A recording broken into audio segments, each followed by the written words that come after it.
So it's been, what, about 2 months since we got our solar controller. And we kind of left you hanging at the last video because we just got it and we wanted to try it out a little bit, and we were seeing how it went and what we could run and what we could do. And now we've had it for a couple months, and I think we're ready to kind of do a little update and talk about the good and the bad. We're not experts on it, so I mean, there's possibility we could be doing something wrong, which is why it's not. That's not the biggest reason why we had a bridge catastrophe in the middle of this whole. Yeah, well, we might have updated you sooner had our driveway not washed out, had we not had the flood of the century down there. But about maybe a week or 2 weeks after we did the last video, we got the two additional solar panels. So we have 6 now instead of 4. We built the rack for 6, but when we did the last video, we only had 4 on there. So we did get those and add those to the system, and that did add a pretty significant amount of amps to the system. But let's go down and look at that, and we'll talk about what we like about it, what we don't like about it. It's not a reflection on the company or the product. It's working fine. I love it. We're probably 98% happy with it. But there are a few little things that might be quirks, or like I said, might be something that we're doing wrong that we can work out later. Yeah, I'm sure there's a fix for one problem we're having. So let's go look at that, and I'll just let you know where we're at.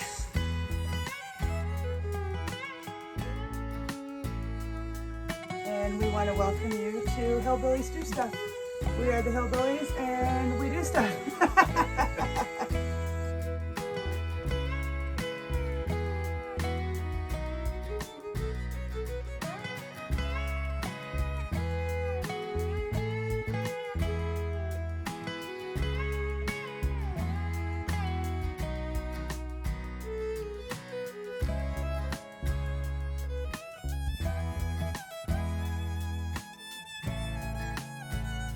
All right, we're gonna go get some work done.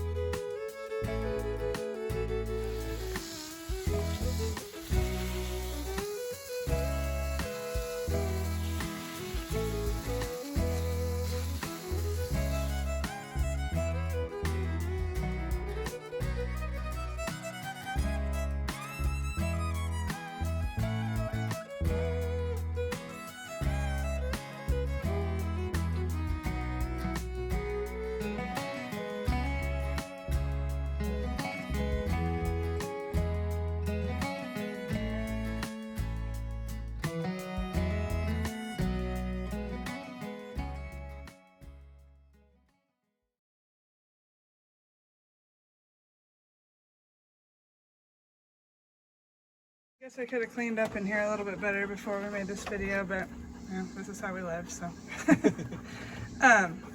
So I've been watering probably for about an hour. I think running the well for about an hour. And it's getting pretty, let's look. The sun's pretty low in the sky. It's, I don't know, 6 o'clock or 6:30, something like that. And it still looks like the battery is charging here at 109 volts, 96 volts. Still looks like it's charging. The little bar is still running across there.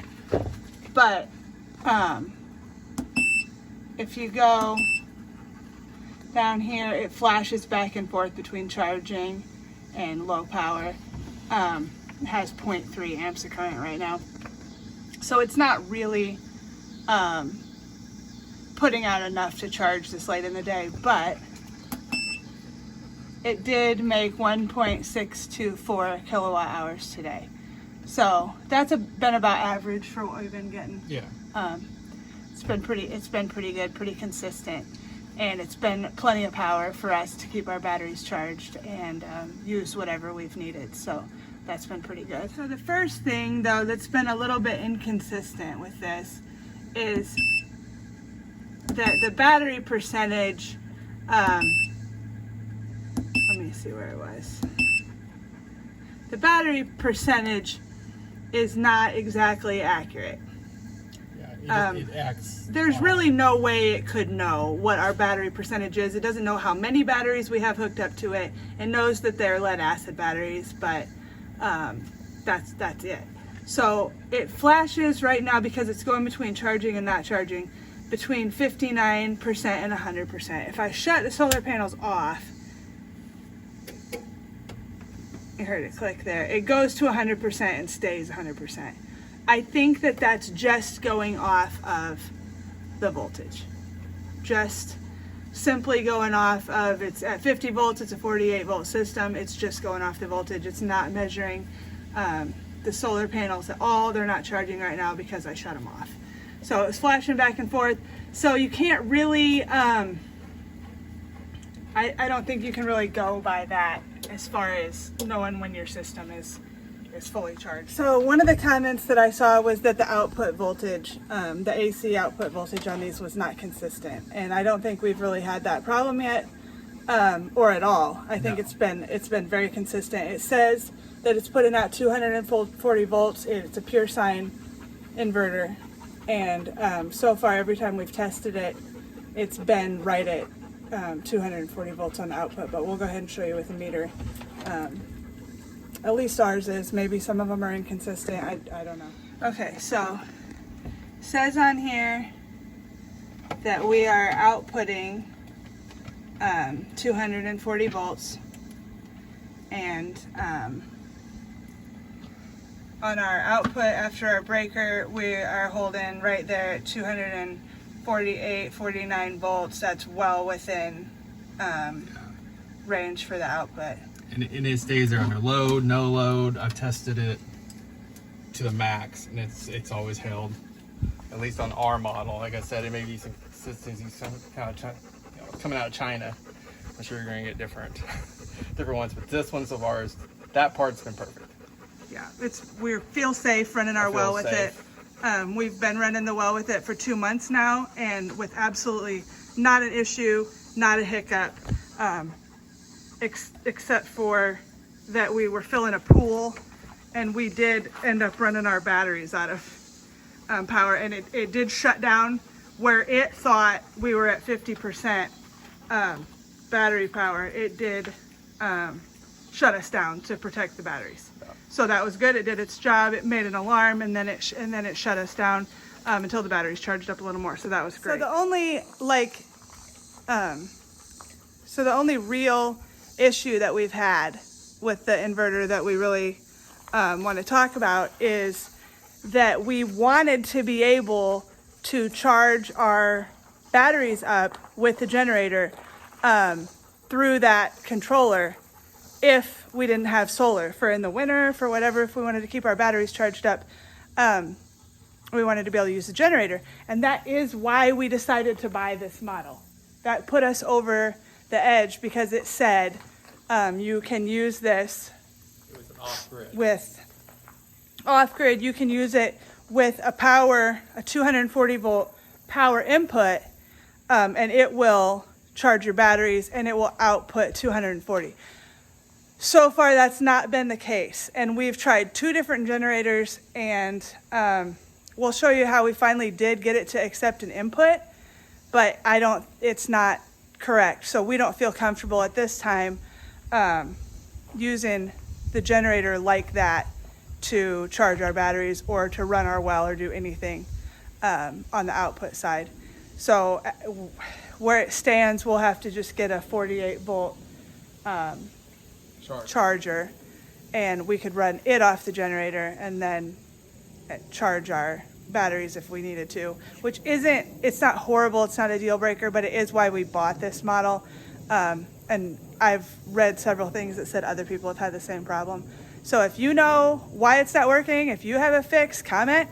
But we've tried everything we know so far, and we'll show you what we've done.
coming in on the inverter. We turned it on. It says 240 volts, 241 volts. But this little bar right here is the charging bar. And so even though it's recognizing an input, it's not charging. And if we flip it down, it says AC input error. But that's not the main problem here. We've tried and tried and tried to get it to work, and we did one thing that got it to work, and it's still inconsistent. So we'll show you that. We have to put the generator under a load to get it to have a charging bar there. So we're going to try to do that.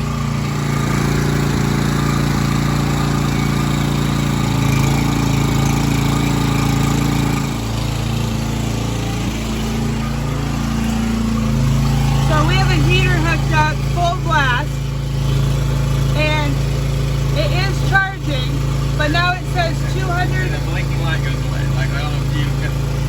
So it says 207 volts instead of 240. But what bothers me is it says that the output is following the input, and this really is supposed to take away that inconsistency and always output 240. And it says that it's not right now, so we're going to test and see what it actually is outputting. I have the well turned off. There's no way that it's going to get damaged. I'm not turning it on until we know.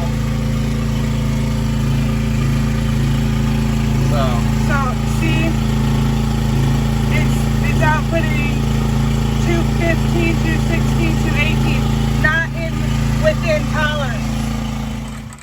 So I don't know if you could hear anything I said on there. That generator is kind of loud. We had to load the generator down with that heater, which is awesome on a 100-degree day. Go ahead and to hook that heater up. But under load, it does accept a charge, and it says that it's charging, but it's not at 240 volts, and it absolutely is not outputting 240 volts. So there's no way that we're going to hook our well up to that or anything else with that inconsistent power coming out when that generator is hooked up. Now, if it was line power coming off the grid, I don't know. I assume that it would be fine, but they did advertise this model as being able to accept a generator input and clean up that power, that's a huge selling point because we're off grid out here. We don't have that line power. We can't even test it. So I'm sure if you've tested it, let us know. But I'm sure with consistent line power, it's probably outputting a consistent amount of power. We have no idea. Yeah, but I don't. We tried multiple generators. We tried our big diesel generator. Absolutely, we put out 240 volts under it. Tons of load. We couldn't load it enough to get that to accept a charge from it. The only thing I can think is maybe a smaller output generator, when we didn't have to load it, might put out a consistent output. But so far, I'm not really thrilled with that. That is the reason that we picked this over a much less expensive one. And so far, no solution. So we are not charging our batteries with the generator. We're definitely not running anything with that generator hooked up to our system. But without it, with the solar, just running off the batteries, it's done great. We've been leaving it on when we are gone. We've left it on now for over a month. We haven't shut it off. It hasn't overheated. It hasn't done anything sketchy. The alarms haven't gone off. We did install a little solar fan in our shed there to make sure that it doesn't get too hot because it's been crazy hot out lately. But no other real complaints about it. No, and it'll be fine for a backup when we finally get our primary system up and going. We can always use it as a backup for our well and some stuff like that. So that was half the reason for buying one as nice as this one. Yeah. So we could still use it. So the output voltage is consistent. on solar and on battery. The battery percentage, who knows? Who knows? If it's right when the solar panels are hooked up, if it's not right, it does give you the voltage on your batteries, a measurement of them all put together on the 48 volt system. So at least we know we have, you know, our batteries are staying charged. They're on. I will say, in the company's defense, that we have not reached out to them yet. No, we have not. We'll do that here in the future. Let you know if they get back with us how they do. I have no clue. But we've tested our batteries with the battery tester. They are performing great, especially for the old used batteries that we do have. Right. They're holding up. It's not overcharging them. It's not doing anything that would make them go bad fast. The amps are staying strong on them because the tester tests them as good. It actually tests them out better than it did when we hooked them up, being that we were just running off a simple solar controller, and we were just running off that Renogy solar controller before, and the inverter, the automotive inverter. So it's doing a really good job with our batteries. No complaints there. We do have our Hillbilly setup here, so it's not professional. It's not. I mean, but it is what we have, and it's definitely what we're stuck with for a while. I wish we could use our generator, but so far that doesn't seem to be in the. Like I said, it's a 48 volt charger, which is not expensive. We'll hook it direct, and if we need it, we can charge. Yeah, we'll be able to charge our batteries and still use our system if we get that, like a forklift charger or whatever, something that's made to charge a 48 volt system. We'll just have to run the generator just to run that charger. We always do have our generator for backup power, but this is so nice and quiet, and it's on demand. And it's clean. Like a switch. It's clean for the well. I'm not super comfortable for running our well long term off of our old generators because they're not inverter generators. So protection of our investment there. A small investment to protect the larger investment of the well. So that's what we have so far. We wanted to give you an update. Are we happy with it? Yeah, I'd say we're pretty happy with it. I don't even remember what we said we paid for this, $960. I said less than 1,000. Something like that. And we had the batteries, they were used. The breakers, all of that probably cost us another $100. And then the solar panels were about $100 a piece, but 3 of them we've had for like 7 or 8 years. So. And we went with 12 volt panels, so that in the future we can run our stuff like our gates and stuff, which are not going to be anywhere near our house, so they'll never have direct power. So at least we can repurpose those for other things. That was the reason we went with 12 volt panels versus bigger, more professional panels, which we will have later on. And it is what we could afford right now. So.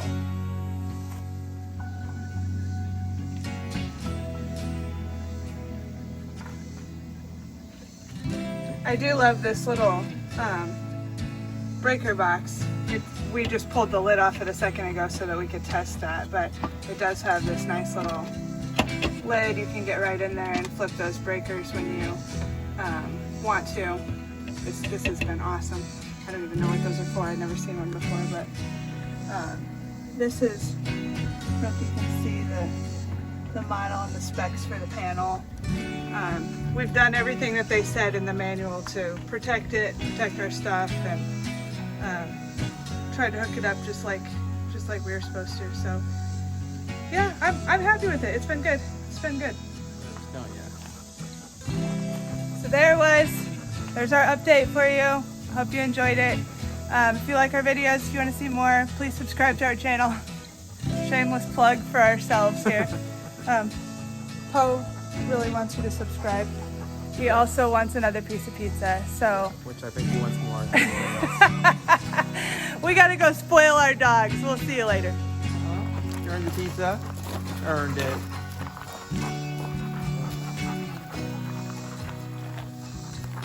Oh, we gotta film eating. Well, look. They're just gonna share pizza. I'll take some back for the dogs. You don't want any more, right? I'm done. Garrett. Another piece.